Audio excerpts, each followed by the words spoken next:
আজকের আইপিএল ম্যাচে নামার আগেই চারপাশে ছিল উত্তেজনার ঝড়, আর সে ঝড়কে যেন ঘূর্ণিঝড়ে পরিণত করলেন স্বয়ং বিরাট কোহলি। প্রতিপক্ষের বোলিং লাইন আপে যেন তার সামনে একেবারে অসহায় হয়ে গেল।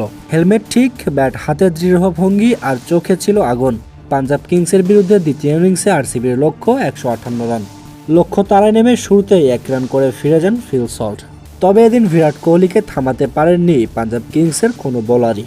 আর বিরাট কোহলির এমন দুর্দান্ত পারফরমেন্সের পর 7 উইকেটের বড় জয় দিয়ে ম্যাচ শেষ করেই মাঠে ছেড়েছেন বিরাট কোহলি। 54 বলে 73 রানের এক দুর্দান্ত ইনিংস উপহার দেন আরসিবিকে। আর ম্যাচ শেষে বিরাট কোহলি দেখালেন তার বড় মনের উদারতা। ম্যাচ শেষ করেই পাঞ্জাব কিংসের অধিনায়ক শ্রেয়াস আয়ারের কাছে এগিয়ে যান বিরাট কোহলি এবং হাসতে হাসতে কথা বলতে দেখা যায় তাকে। প্রিয় দর্শক, বিরাট কোহলির আজকের পারফরমেন্স আপনার কাছে কেমন লেগেছে তা অবশ্যই কমেন্টস করে জানাবেন।